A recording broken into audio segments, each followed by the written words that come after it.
Alright so last time हम quantum mechanics में uh, हम जो रेडियल वेव फंक्शंस जो है वो हम ड्राइव करने की कोशिश कर रहे थे।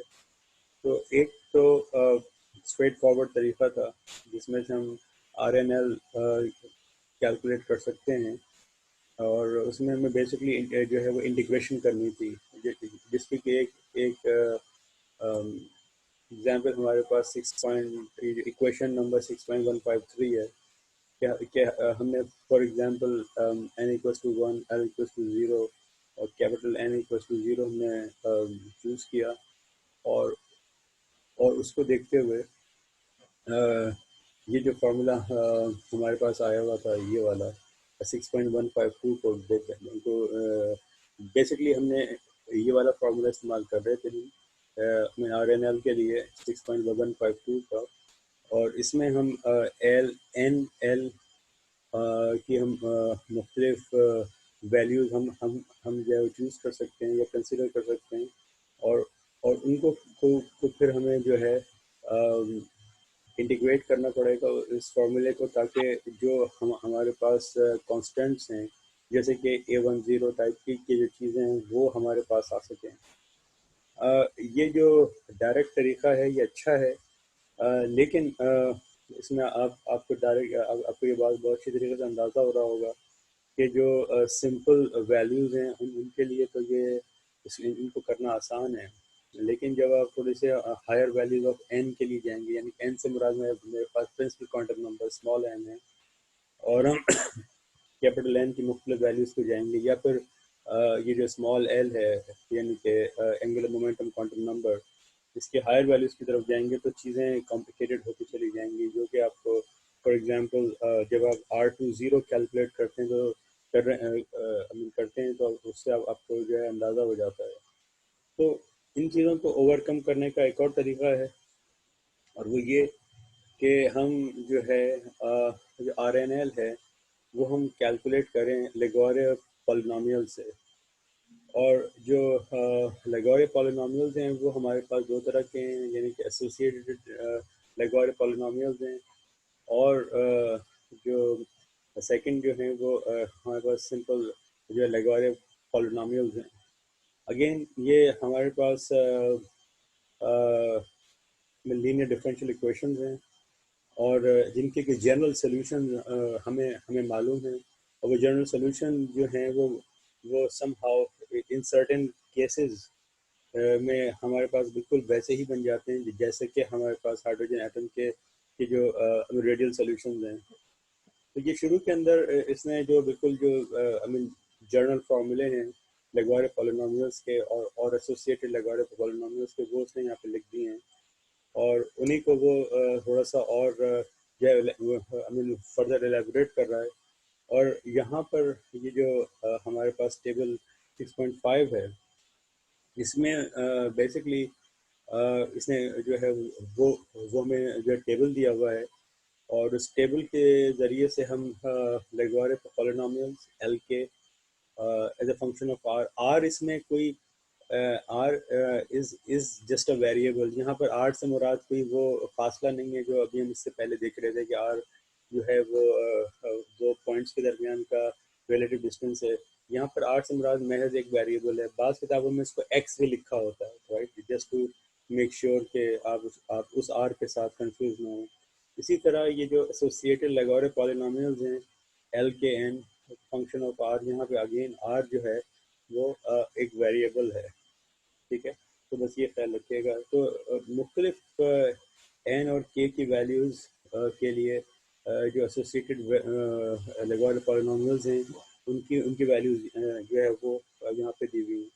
अभी हम एक आध एग्जांपल करेंगे, उससे आपको और क्लियर होगा कि इन टेबल्स को हमें इस्तेमाल कैसे करना है, right. This is the most important thing कि आपके पास अगर ये टेबल्स अवेलेबल हों तो आप इनको इस्तेमाल करके रेडियल वेव फंक्शंस कैसे कैलकुलेट करेंगे।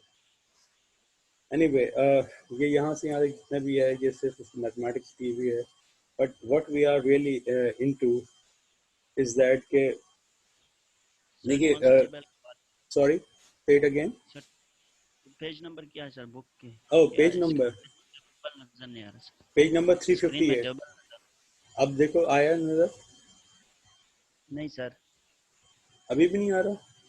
नहीं आ रहा सर। बस एक ही 350? पेज पे 6.8 रेडिएटिव ट्रांजिशन पे है सर। नहीं नहीं, मैंने सर तो जो इसका स्क्रीन शेयर किया हुआ है वो पेज 358 है, और उसमें नहीं टेबल 6.5। सर, यहाँ पे टेबल यहाँ कौन सा दिख रहा है तुम्हारे पास? 6.8 रेडिएटिव नहीं नहीं, ट्रांजिशन। नहीं नहीं बेटा, ये कहाँ से आ गया? मैंने तो सिर्फ एक ही डॉक्यूमेंट खोली हुई है। Let me check. अच्छा ये देखो, अभी क्या दिख रहा है तुम्हें? ये पेज 357 दिख रहा है, फर्स्ट नहीं अप्रोच। सर, ना सर। यार ये बड़ी हैरत इंगेज बात है। लोग को रुको, मैं स्टॉप करता हूँ और दोबारा शेयर करता हूँ।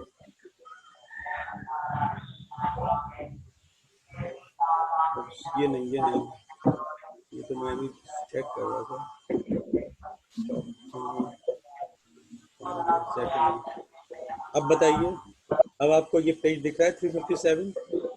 हाँ सर, हाँ, अभी दिख रहा है सर। अब दिख रहा है। अच्छा, मुझे हैरत हुई है कि ये क्यों नहीं दिख रहा था आपको।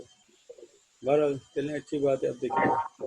तो मैंने इससे पहले जो जिक्र किया था वो जो हमारे पास फर्स्ट अप्रोच हो सकती है स्ट्रेट फॉरवर्ड कैलकुलेशन की, आरएनएल की, वो मैं जिक्र कर रहा था कि आप बेसिकली ये जो हमारे पास फार्मूला दिया हुआ है 6.152, इसको इस्तेमाल कर सकते हैं for various values of n, L and capital N. ठीक है, और उसके ज़रिए सही। से आप आरएनएल कैलकुलेट कर सकते हैं। लेकिन ये तरीका सही तो है, लेकिन जब आप एन की या एन एल जो है, यानी कि एन की खास तौर पे, क्योंकि एल एन के साथ जुड़ा हुआ है, तो एल की आप कोई हायर वैल्यूज की तरफ जाएंगे तो वहाँ कैलकुलेशन करना काफ़ी मुश्किल हो जाता है। जैसे कि आपको अंदाज़ा हो रहा है कि जब आप R20 कैलकुलेट कर रहे हैं, जो कि हमारे पास ज़रा सा बस n इक्वल टू 1 से 2 हुआ है, हमने स्टिल l इक्वल टू 0 रखा हुआ है, तो वहाँ पर भी आप देख सकते हैं कि कैलकुलेशन मुश्किल होना शुरू हो गई है। लेकिन जब आप l इक्वल टू 1 की तरफ जाएंगे तो चीज़ें और कॉम्प्लिकेटेड हो जाएंगी। तो उनसे बचने के लिए और कैलकुलेशन को ज़्यादा तेज़ी के साथ करने के लिए जो ज़्यादा बेहतर तरीका है वो ये है कि हम लेगोरिक पॉलिनॉमियल्स इस्तेमाल करें। अच्छा, लेगोरिक पॉलिनॉमियल्स यकीनी तौर पर ये तो बेसिकली मैथमेटिक्स है, इसका फिजिक्स से डायरेक्टली कोई ताल्लुक नहीं है। ठीक है, लेकिन देखा ये गया कि जो हमारे पास रेडियल वेव फंक्शंस जो आते हैं, जो हमारे पास रेडियल इक्वेशंस आती हैं, वो सम हाउ एसोसिएटेड लेगोरिक वो बेसिकली लेगोरिक पॉलिनॉमियल्स के फॉर्म में लिखी जा सकती हैं।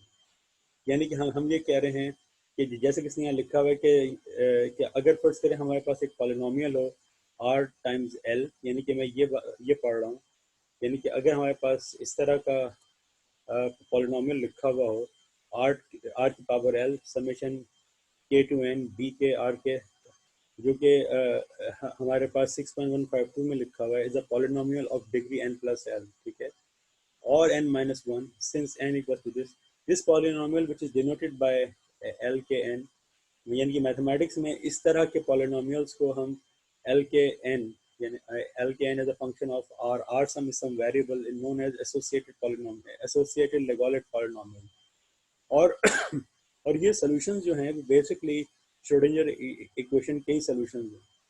And the solution to differential equation of the form 6.134 was studied by Legore long before the birth of quantum mechanics. तो मैंने जैसे आपसे कहा कि ये जो इस तरह की डिफरेंशियल इक्वेशंस हैं कि तो फिजिक्स में, या बल्कि ये कहेंगे कि मैथमेटिक्स में बहुत पहले से मौजूद थी। जब श्रोडिंगर इक्वेशन आई और लोगों ने उसको इस्तेमाल करना शुरू किया मुख्तलिफ सिचुएशन के लिए, तो फिर लोगों को अंदाज़ा हुआ कि हाँ, अगर हम श्रोडिंगर इक्वेशंस को इस तरह के लिख लें तो वो जो हम नॉन पॉलिनॉमियल या नॉन डिफरेंशियल इक्वेशंस हैं उनकी फॉर्म में वो लिखी जा सकती है, और जैसे ही आप उन्हें नॉन डिफरेंशियल इक्वेशंस की फॉर्म में लिखेंगे तो उनके सोल्यूशन आपको पता है। तो यही चीज़ हमारे पास लेगोरे पॉलिनॉमियल या एसोसिएटेड लेगोरे पॉलिनॉमियल्स के लिए है कि वो Schrodinger equation in certain cases में, जैसे कि वो कह रहा है कि 6.152 जो अभी हमने देखी थी, वो एसोसिएटेड लेगोरिक पॉलिनोमियल ही बन जाती है, यानी कि मैथमेटिक्स में पहले से मौजूद थी। और फिर वो कह रहा है 6.134, हम जल्दी से देखें 6.134 कौन सी इक्वेशन है जिससे आपको अंदाज़ा हो जाए। ये वाली जो है 6.134, ये जो हमारे पास इक्वेशन है, ये बेसिकली एसोसिएटेड सॉरी लेग्वारे पॉलिनोमियल की इक्वेशन है। ठीक है, तो चूंकि हमें मालूम है कि इन इन इक्वेशंस को सॉल्व कैसे। Yes please. सर ये 6.134 ये पिछले दफा आपने होमवर्क के लिए दिया हाँ था, हाँ ये हाँ। समझ में नहीं आ गया सर, ये किस तरह आ गया? देखो अब चलो तुमने पूछ ही लिया, तो मैंने तुम्हें बातों बातों में एक चीज़ बताई थी कि देखो, तुम यहाँ पे एक चीज़ ना भूलो कि तुमने बेसिकली ये इक्वेशन इस्तेमाल करनी है 6.133। ठीक है, यस सर। और इसको उठा के 6.127 के अंदर तो तुमने जब पुट करना है, तुमने सवाल ये पूछा था कि इसमें ई कहाँ गया। ठीक है, तो मैंने तुमसे यस। ये भी कहा था कि ये याद करो कि लैम्डा कैसे लिखा गया है। लैम्डा के अंदर ई मौजूद है। अच्छा बस ज़रा सा तसल्ली के साथ बैठ के काम करना है, और कुछ भी नहीं। सर, इसको डिफरेंशिएट किया कि नहीं सर? ये जो u of r is equals to r बिल्कुल करना पावर l पड़ेगा, प्लस वन। बिल्कुल करना पड़ेगा। देखो ना, तुम्हारे पास ये इक्वेशन है ना, ये है 6.127। अब अगर तुम u को यस सर। इस फॉर्म में लिख लिख रहे हो, जैसे कि यहाँ पर लिखा हुआ है कि r की power l plus one F R, ये तो तुम्हें करना ही पड़ेगा, इसके बगैर तो चारा नहीं है। सर यहाँ पे r, यहाँ पे तो दो वेरिएबल होंगे ना सर, r और e एक्सपोनेंशियल वाले। नहीं, वेरिएबल तो देखो आर है इसके अंदर। वेरिएबल तुम शायद फंक्शन से कंफ्यूज हो रहे हो। फंक्शन और वेरिएबल में फर्क है। वेरिएबल तो इसमें आर ही है ना, यहाँ आर की पावर एल प्लस वन है, और ये एक अननोन फंक्शन है एफ आर, और ई की पावर माइनस अल्फा आर। तो ये आर तो मौजूद है ना, तो इसमें बेसिकली ये प्रोडक्ट है तीन फंक्शंस का। तो तुम्हें तीन दफा यस। डिफ्रेंसिएशन करनी पड़ेगी, जिसका यू इंटू वी होता है ना। ठीक है। ठीक है, यस यहाँ सर। आपकी दफा u इंटू वी इंटू डब्ल्यू है। तीन फंक्शंस हैं, sir and all three functions are basically functions of r। तो जब आप डिफरेंशिएशन कर रहे हैं, तो एक दफ़ा आपने du बाई डी आर किया, ये मैं जस्ट मिसाल के तौर पे कह रहा हूँ, और आप वी सही है। डब्ल्यू को छोड़ दिए, फिर आप v को करेंगे यू डब्ल्यू को छोड़ेंगे, फिर आप w को करेंगे यू वी को छोड़ेंगे। इस तरह होगा। सही है। और फाइनली जो आपके फाइनल रिजल्ट है, उसमें हम सिर्फ एफ आर को रख रहे हैं। और क्योंकि जब आप एक दफ़ा डिफ्रेंशिएट कर लेंगे इसको ई की पावर माइनस लैम्डा आर को, तो फिर आप इसके साथ कुछ नहीं कर सकते ना। तो फिर हम इसको थ्रू आउट मल्टीप्लाई करके इसको इसको इसको ख़त्म कर देते हैं। इसी तरह तुम देखोगे कि आर की पावर जो है, वो भी तुम अगर थ्रू आउट आर की मखसूस पावर से मल्टीप्लाई या डिवाइड करोगे, तो यहाँ से आर गायब हो जाएगा। तो सिर्फ तुम्हारे पास जो इक्वेशन बचेगी वो एफ आर की फॉर्म में बचेगी। सही है। क्योंकि तुम देखो ना, अगर तुम इसमें डिफ्रेंशिएट कर रहे हो, जैसे कि r प्लस एल है, तो अगर तुम इसको फर्स्ट करो, डिफ्रेंशिएट करते हो उसको, क्योंकि तुम्हें करना तो विद जो है r के लिहाज से करना है ना, क्योंकि जो इक्वेशन यस सर। 1.27 है उसके अंदर ये लिखा हुआ है कि वो r के लिहाज से है। तो r प्लस सॉरी r की पावर l प्लस एल में जब तुम उसको डिफ्रेंशिएट करोगे, तो तुम्हारे पास l प्लस वन आ जाएगा, और यहाँ पर r की पावर l प्लस वन तो माइनस वन हुई, तो ये l रह जाएगी। Minus one. यस नहीं, सर। माइनस सिर्फ एल रह जाएगी ना, क्योंकि L sir plus L one बन। माइनस वन है, तो एल रह जाएगी। इसी तरह जब तुम इसको डिफरेंशिएट करोगे एक्सपोनेंशियल पावर को, तो सिर्फ तो तुम्हारे पास माइनस लैम्डा उतर आएगा, और बाकी ये चीज़ एक्सपोनेंशियल वैसे की वैसे रहेगी। लेकिन चूंकि एफ आर को हम जानते नहीं हैं, तो वो हमारे पास D F by D R ही रहेगा ना, वो तो कहीं नहीं जा रहा। समझ रहे हो? सही है सर। तो ये होगा। फिर तुम अगर फर्स्ट करो, तो तुम्हें एक दफ़ा और करना पड़ा, तो तुम ये एल माइनस वन हो जाएगा यहाँ पे। ठीक है, अब सूरत हाल ये होगी कि अगर तुम इसको आर की जैसे फर्ज करो कि एल माइनस वन टाइप की किसी नंबर से तुम मल्टीप्लाई या डिवाइड करते हो, तो वहाँ से ये टर्म गायब हो सकती है। इसी तरह e e to the power minus lambda r वाली टर्म जो है, वो पूरी इक्वेशन में कॉमन है। ऐसा ही है ना? तो यस सर। उससे तुम राइट अवे इसको मल्टीप्लाई करके, या ये समझ लो कि डिवाइड करके ई की पावर माइनस लैम्डा आर से एक दफ़ा तुम डिफ्रेंसिएशन कर लो, क्योंकि तुम्हें डिफ्रेंसिएशन तो करनी पड़ेगी ना। उसके किए बगैर तुमने अगर इसको डिवाइड करके निकाल दिया, तो फिर तो वो तो गलती हो जाएगी। तुम्हें डिफ्रेंसिएशन एक दफ़ा करनी पड़ेगी, तो वो तुम अप्रोप्रिएट डिफ्रेंसिएशन कर लो। फिर क्योंकि ये फंक्शन दोबारा बचेगा, इसको तुम डिवाइड कर दो, तो ये पूरी इक्वेशन से गायब हो जाएगा। इसी तरह आर की जो पावर बच रही होगी, उसको तुम थ्रू आउट इक्वेशन से तुम डिवाइड कर दोगे, तो वो ख़त्म हो जाएगा। लेकिन ये वाली टर्म जो होंगी ना, D F over D R या डी, आई मीन ये जो सेकंड ऑर्डर वाली टर्म, जो फर्स्ट ऑर्डर वाली टर्म एफ की आर के साथ, वो तो तुम्हारे पास बचेगी, वो कहीं नहीं जा सकती ना। सही है सर। ये है। तो थोड़ा सा ठीक। तसल्ली के साथ बैठ के काम करना है, लेकिन हो जाएगा ये फॉर श्योर। सही है सर। Thank you. ओके। तो हमने देखा कि जैसे इसने बताया कि वो वाली 6.134, और इसी तरह जो ये क्वेश्चन है हमारे पास, बल्कि इसने बताया ही है ना, 6.134 ही की बात कर रहा है ये। यस, आई मीन यहाँ ये कह रहा है कि this polynomial which is denoted by L K R known as associated polynomial, it is a solution of Schrodinger equation 6.134। ठीक है। And the solution to the differential equation of the form 6.134 was studied by Lagrange long before the birth of quantum mechanics, and the associated Lagrange polynomial is defined in terms of this thing. ठीक है। तो वो जो हमने 6.134 पढ़ी है, उसका एक और टेक्निकल नाम जो है वो Lagrange एसोसिएटेड Lagrange पॉलिनोमियल्स हैं। ठीक है। अब ये क्या होते हैं, ये उसके बारे में वो फिर उसने मजीद आपको मैथमेटिक्स उसने समझाने की उसने जो है कोशिश की है। और जो ये जो हमारे पास पॉलिनोमियल्स हैं एल के, यानी लेगोरे पॉलिनोमियल, और जो एसोसिएटेड हमें लेगोरे पॉलिनोमियल्स हैं, वो उसने यहाँ पे एक टेबल में हमें कैलकुलेट करके दे दिए हैं, जो अक्सर किताबों में दिए हुए होते हैं। इन्हें बार बार कैलकुलेट करने की ज़रूरत नहीं होती, क्योंकि ये डिफरेंशियल इक्वेशंस को हर दफ़ा सॉल्व करना कोई आसान नहीं होता है, और इनको सॉल्व करना हमारा डायरेक्टली इस कोर्स में मकसद भी नहीं है। मेन मकसद ये है कि यू मस्ट अंडरस्टैंड कि ये डिफरेंशियल इक्वेशंस कैसे निकल के आ रही है, क्योंकि ये वो इक्वेशंस हैं जो हमारे लिए पहले से नोन है। ठीक है। तो अब ये जो हमारे पास आखिर में आके ये सारा कुछ करने के बाद ये इक्वेशन 6.164 जो जो हमारे पास बचती है, ये एक तरह की स्टैंडर्ड इक्वेशन है। ठीक है। और उसके अगेन जो सॉल्यूशंस हैं वो मतलब किताबों में दिए हुए हैं, जो कि आप हमें इस तरीके से लिख सकते हैं। आर एन एल अगेन ये हमें रेडियल वेव फंक्शन है, तो ये एक और तरीका है मतलब रेडियल वेव इक्वेशन को कैलकुलेट करने का, जो कि इस तरीके से लिखा जा सकता है। इसमें जो अननोन चीज़ है वो एन एल है। ये बेसिकली नॉर्मलाइजेशन कांस्टेंट है, जो अभी फ़िलहाल हमें नहीं मालूम, लेकिन हम उसको मालूम कर सकते हैं।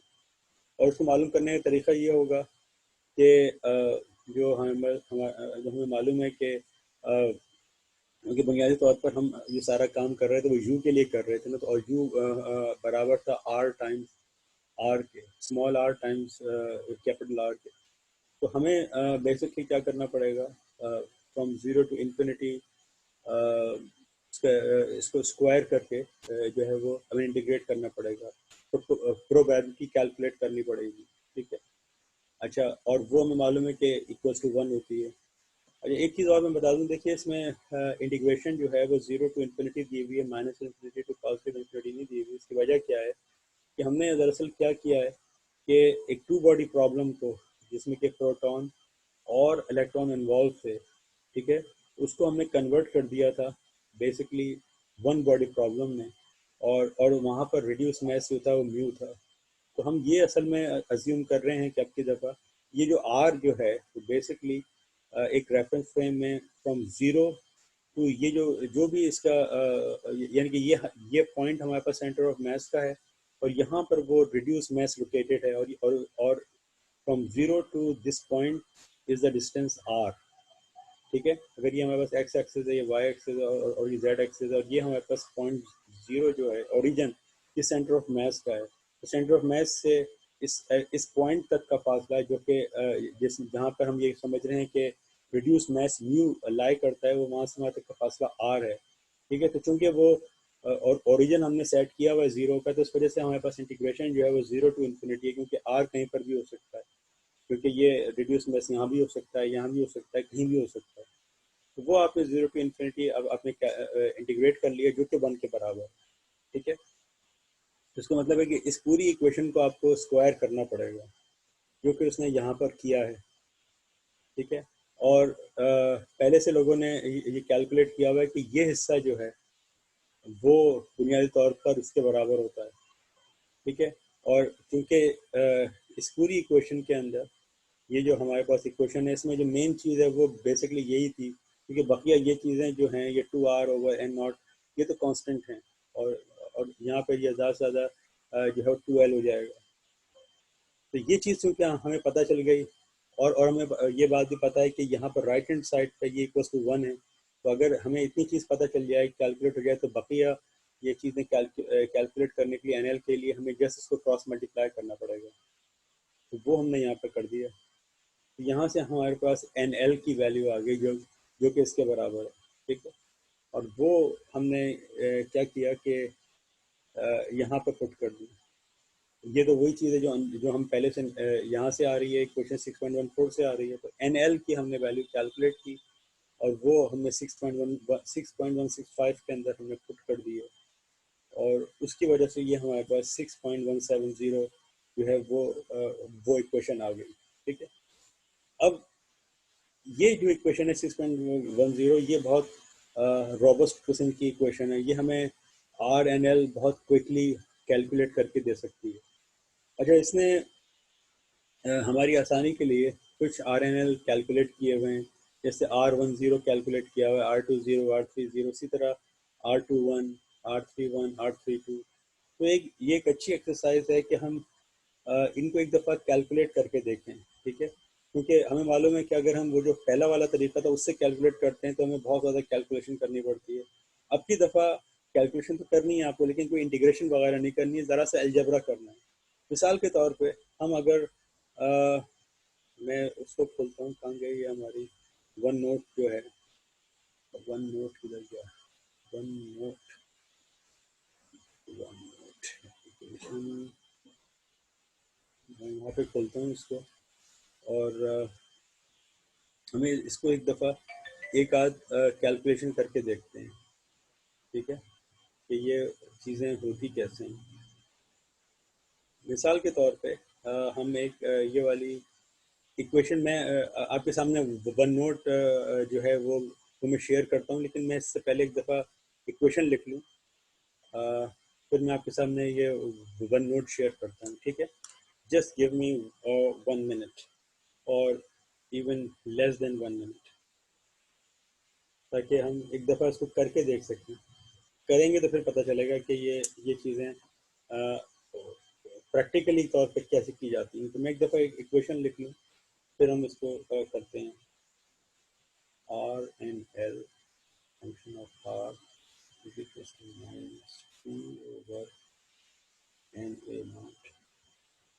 Power 3/2 square root n minus l factorial 2n n plus 1 plus l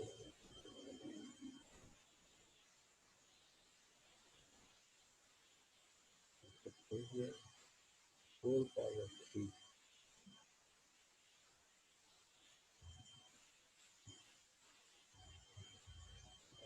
Just a minute.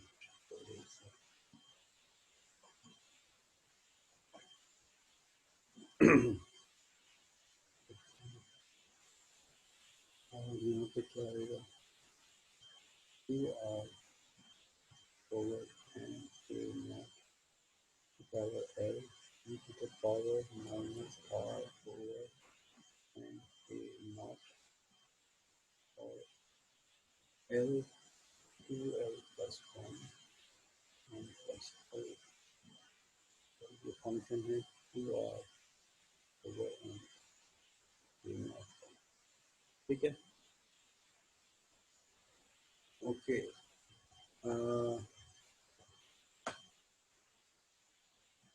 देखिए, ये मैंने जो हमारे पास इक्वेशन 6.170 थी, ये मैंने आपके सामने यहाँ पर लिख दी है। And now I am going to calculate R10, जो यानी कि R10 का मतलब है कि ये हमारे पास फर्स्ट ऑर्बिट है, यानी कि यहाँ पे n की वैल्यू 1 है और एंगुलर मोमेंटम 0 है। ठीक है। तो वहाँ पे हम इसको कैलकुलेट करने जा रहे हैं। अच्छा, अब ये देखिए कि जब हम n = 1 लिख रहे हैं, क्योंकि n 1 है L0 है, तो ये -2 ओवर, अच्छा ये यहाँ पर n था, ये अलग किया गया, 2 ओवर n नॉट, तो ये 2 ओवर a नॉट बचा क्योंकि n 1 हो गया, पावर 3/2, ठीक है। अच्छा ये माइनस साइन बेहतर है यहाँ लगाया गया, अब मैंने अंदर लगा दिया गलती से। Square root n minus L minus 1 factorial. अच्छा L0 है और हमारे पास n1 है, L0 है -1 फैक्टोरियल, ठीक है, whole divided by 2n, n1 है, ठीक है, और n यहाँ 1 है, L0 है, ठीक है, तो फैक्टोरियल की पावर यहाँ 3 आ गया, 2r, ठीक है, n1 है तो ये a नॉट हो गया, लेकिन l की पावर 0 है, इसका मतलब है ये पूरी चीज़ 1 हो जाएगी, ठीक है ना, क्योंकि l 0 है, तो e to the power minus r, n1 है तो ये a नॉट हो गया, ठीक है। अच्छा अब ये जो हमारे पास एसोसिएटेड लेग वाले पॉलिनॉमियल्स आ रहे हैं, L1 है, L0 है, 2l प्लस 1, तो L0 है तो उसके मतलब यहाँ 1 बचा, और ये n प्लस l है, ठीक है, तो L0 है तो ये 1 बचा, और ये फंक्शन है किसी की जो उसका आर्गुमेंट है वो 2r ओवर n नॉट है, n बेसिकली 1 है तो ये a नॉट हो गया, ठीक है, ये ख्याल रखिएगा। तो अब इसका मतलब ये है इस पूरी इक्वेशन में, ठीक है, हर चीज़ आसान हो गई। अब हमें मालूम है कि ये कोएफिशिएंट तो बहुत ही आसान हो गया, क्योंकि ये सब 2 ओवर a नॉट बचा हमारे पास, 3/2, ठीक है। अच्छा 0 फैक्टोरियल 1 होता है, ठीक है, तो ये 2 टाइम्स 1 2, और 1 फैक्टोरियल 1, तो ये 2 बचा हमारे पास, ठीक है, और कुछ नहीं बचा, ये यहाँ पे ये पूरी चीज़ 1 हो गई, e to the power minus r over a naught हो गया।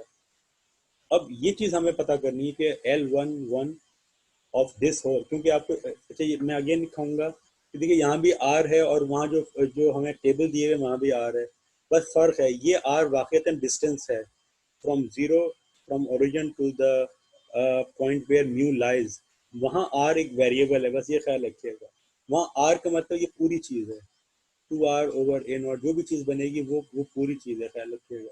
तो अब मैं दोबारा स्विच करता हूँ, और स्विच करके हम जाते हैं इस तरफ, ठीक है, ये हम जाएंगे और जाके देखेंगे टेबल को, L11 जो है वो क्या है, क्योंकि देखिए हमारे पास भी सिचुएशन आई ना, L11 बराबर है -1 के, ठीक है, यहाँ से ये हमने देख लिया, तो हम दोबारा वापस जाते हैं अपनी इस तरफ, ठीक है, L11 हमारे पास -1 आ गया, यहाँ से ये हमने इसमें से देख लिया, टेबल में से देख लिया, ठीक है, तो अब इसका मतलब है कि हमारे पास R10 क्या बचा, R10 बचा तो माइनस माइनस प्लस हो गया, ठीक है।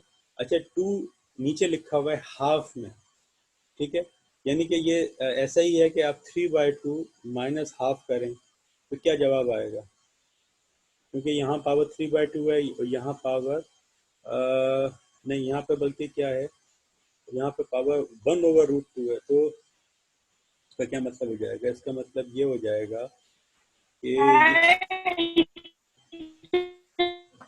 आपकी आवाज़ नहीं आ रही है, क्या कह रही हैं आप?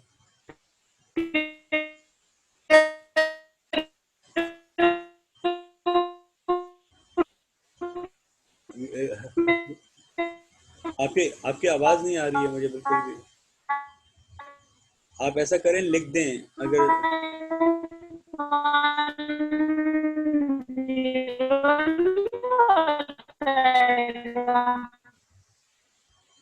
शाजिया आप प्लीज़ अपना जवाब सवाल लिख दीजिए, आपकी आवाज़ नहीं आ पा रही है।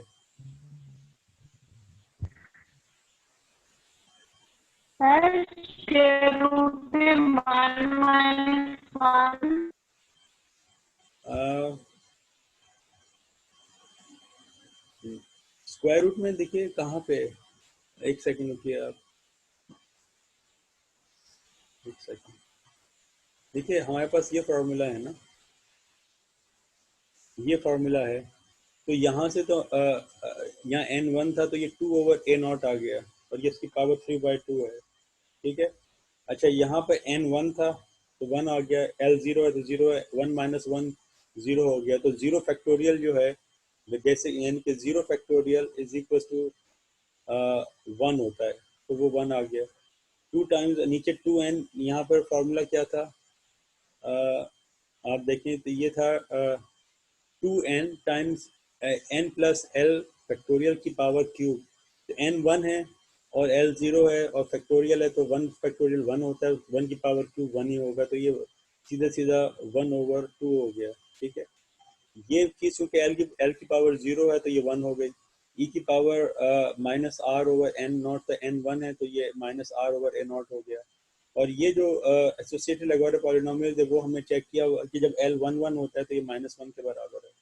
ठीक है, तो अब जो चीज़ बची है हमारे पास, वो ये बची है कि हमें इसको कैलकुलेट करना है, यानी कि हमारे पास 2/a0 आ गया और ये 3/2 है, और यहाँ पर √2 है हमारे पास। ठीक है, और e to the power -r/a0 ये लिखा हुआ है। ठीक है, क्योंकि ये -1 इसके साथ प्लस हो गया है।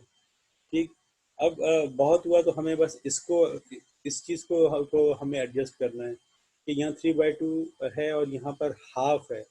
ठीक है, तो अब हमारे पास पावर यहाँ पे 3/2 है, 2 की पावर, और यहाँ √2 है।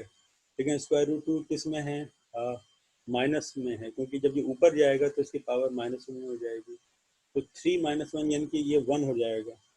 ये देखना पड़ेगा कि इसने क्या लिखा हुआ है, होना तो यही चाहिए। इसकी पहले वाली की पावर, यस ऐसा ही है। आप कहाँ गया हमारा 1 नोट। ठीक है, तो ये यानी कि आपने देखा यहाँ इसकी एलसीएम लिया तो 2 हो गया, 3 -1 2, 2/2 1 हो गया, इसका मतलब है 2 फ्री हो गया पावर से, तो 2 यूँ लिख दिया, और ए नॉट को ए नॉट नीचे लिखा हुआ है तो -3/2 लिख दिया, और e to the power -r/a0, this is r10। ये रेडियल वेव फंक्शन हो गया हमारे पास, और इसको हम क्रॉस चेक कर सकते हैं दोबारा जाके किताब में क्या दिया हुआ है। ठीक है, किताब से हम इसको क्रॉस चेक करते हैं। ये देखिए किताब में R10 भी देखिए एग्जैक्टली यही दिया हुआ है, 2 times a0 to the power -3/2 e to the power minus r e to the power -r/a0। ठीक है, तो इस तरीके से आप ये सारे वेव फंक्शंस जो हैं, मैं आपको ज़रूर कहूँगा कि आप इनको वेरीफाई कीजिए। देखिए जब तक करेंगे नहीं आप का हाथ इसमें जो है वो सेट नहीं होगा, और कभी इम्तिहान में ये चीज़ें कैलकुलेट करने को आ गई तो फिर आप परेशान होंगे। तो ये सबसे मतलब आसान था जो मैंने कर दिया। इसी तरह जैसे R30 है, ये देखने में थोड़ा सा मुश्किल लग रहा है आपको, इसी तरह ये R31 है, ये देखने में थोड़ा सा मुश्किल लग रहा है, लेकिन इतना मुश्किल नहीं है। आपको बस थोड़ा सा ये करना है कि तसल्ली के साथ बैठना है, और ये जो n की पावर l की पावर थोड़ा सा गौर करके ये आप देखिएगा, तो आप इसमें करने में कामयाब हो जाएंगे। जस्ट मैं आपको एक चीज़ को पढ़ने का, लेगोरिक पॉलिनोमियल्स को दोबारा पढ़ने का एक तरीका बता दूं। देखिए यहाँ हमारे पास 2l+1 n+l लिखा हुआ है। ठीक है, यानी कि लिखा हुआ है 2l+1 n+l। ठीक है, ये l है, और इसमें ये वेरिएबल किसका है, 2r/n a0 का। तो आप इसमें होशियार रहिएगा कि जब ये हम 30 कैलकुलेट कर रहे हैं तो इसका क्या मतलब है, इसका मतलब है कि n की वैल्यू 3 है और l जो है क्या, स्मॉल l 0 है। तो अगेन l की जगह पे, स्मॉल l की जगह पे 0 आएगा, तो ये तो 1 हो गया। ठीक है, n+l 0 है तो यहाँ ये 3 हो गया, तो l 3 जो कि 2r/n, n चूंकि 3 है तो यहाँ ये 3a0 हो गया। ठीक है, तो हमें l13 क्या जो है देखना पड़ेगा। l13 क्या चीज़ है, l13 बराबर है इस चीज़ के, देखिए l13 बराबर है 18 प्लस -18 + 18r - r², यानी कि ये लिखा हुआ है l13 बराबर है -18 के +18r और -3r² के। ठीक है, ये इसके बराबर है। ठीक है ना। अच्छा, अब ये ख्याल है ये जो r है ये तो r इसका है, आपका आर दरअसल क्या है, आपका आर जो है वो दरअसल मुख्तलिफ है, यानी कि ये तो एक वेरिएबल है ना। आपका जो लेगोरे पॉलिनोमियल है वो फंक्शन है किस चीज़ का, आर की जगह पे आप क्या लिखेंगे, ये पूरी चीज़ लिखेंगे जो आपने यहाँ लिखी हुई है, दिस थिंग 2r/3a0, क्योंकि ये आपका बेसिकली आर्गुमेंट है ना, और आपका आर्गुमेंट है 2r/3a0। तो यहाँ पर बेसिकली क्या आएगा, 2r/3a0 ये आएगा। इसी तरह -3r² है, तो वो 2r/3a0 का होल स्क्वायर होगा। तो ये मतलब ये आर्गुमेंट इसने जस्ट आर कह दिया, बहुत अच्छा होता कि इसको एक्स कह देता ताकि आप कंफ्यूज ना होते। तो ये बेसिकली जो भी आर्गुमेंट है उसका स्क्वायर है, और वो लीनियर टर्म्स हैं, या या उसकी पावर 4 है, एंड सो ऑन। लेकिन असल मतलब ये है कि आर्गुमेंट का स्क्वायर है या आर्गुमेंट की पावर है। तो आपके पास आर्गुमेंट दरअसल ये पूरी चीज़ जो है वो आपका आर्गुमेंट है। 2r/n a0 is your argument. तो जब भी आप आर की वहाँ पर टेबल में आर की पावर देखेंगे तो बेसिकली इस पूरे आर्गुमेंट की पावर आपको देखनी पड़ेगी। ठीक है, तो ये ख्याल रखिएगा। तो इन चीज़ों का आप थोड़ा सा ख्याल रखें, तो आप ये सारी कैलकुलेट कर सकते हैं। और इवन अगर इनके अलावा भी आपको आपको आपको कोई चीज़ कैलकुलेट करने के लिए दी जाए तो आप कैलकुलेट कर सकते हैं। फॉर्मूला यही है, यानी कि in principle in in associated Laguerre polynomials को देखते हुए आप वो तमाम कॉम्बिनेशन कैलकुलेट कर सकते हैं कि यहाँ के आप फॉर एग्जांपल एन की वैल्यू लेट्स से अगर आपके पास ऊपर 5 तक आ रहा हो और नीचे नीचे भी आपके पास 5 आ रहा हो, यानी कि आप ये देखें, आप अगर इस फॉर्मूले पे गौर करें, कहाँ गया, 2l+1 है। अगर ऊपर 5 आना होगा तो क्या होगा कि l की वैल्यू 2 हो तो 2 2 4 +1 5 हो जाएगा, और l की n की वैल्यू 4 हो, ठीक है, और l 1 हो तो ये 5 हो जाएगा। तो आप इस ये मैक्सिमम है जो यहाँ आपको पॉलिनोमियल दिए हुए हैं, उनको उनकी वैल्यूज आप कैलकुलेट कर सकते हैं। यकीनी तौर पे अगर l की वैल्यू ज़्यादा हो जाएगी तो वो आप इन ये जो यहाँ पे 6.5 दिया हुआ है टेबल, इसके ज़रिए से मालूम नहीं कर सकते। फिर आपको हैंड बुक्स होती हैं जिसमें ये ज़्यादा डिटेल्स के साथ ये सारे पॉलिनोमियल्स दिए हुए होते हैं। बाकायदा हैंड बुक्स आती हैं जिसमें ये बहुत सारे चीज़ें दी हुई होती है, या आपको सॉफ्टवेयर अवेलेबल हैं इंटरनेट पे, आप इसमें वैल्यूज़ डालें और वो कैलकुलेट कर देते हैं। ना सिर्फ कैलकुलेट करते हैं बल्कि वो उन्हें प्लॉट भी कर देते हैं। तो अब लाइफ बहुत आसान हो गई है इस लिहाज से। लेकिन ज़िंदगी में एक आध दफ़ा तो इस तरह की चीज़ों को हमें करना ही चाहिए। तो आज का होमवर्क फिर आपका ये रहेगा कि वेरीफाई देम, ठीक है, तो वेरीफाई टेबल 6.6, ये जितने भी इसने 6 रेडियल वेव फंक्शन उसने आपको दिए हुए हैं, ये आप अपने पास दोबारा इनको कैलकुलेट करें और देखें आपके पास ये वैल्यू आती है कि नहीं आती। और जैसे मैंने आपसे कहा कि इस तरह की वैल्यू लाने के लिए आपको थोड़ी सी मेहनत करनी पड़ेगी। वैल्यूज़ तो आएंगी आपके पास, लेकिन थोड़ा सा आपको क्या करना पड़ेगा, थोड़ा सा अलजेब्रा करके आगे पीछे करके आपको एग्जैक्टली इस फॉर्म में लेकर ला कर लिखना पड़ेगा। बहरहाल थोड़ा सा थोड़ी सी मेहनत होगी, but it is not that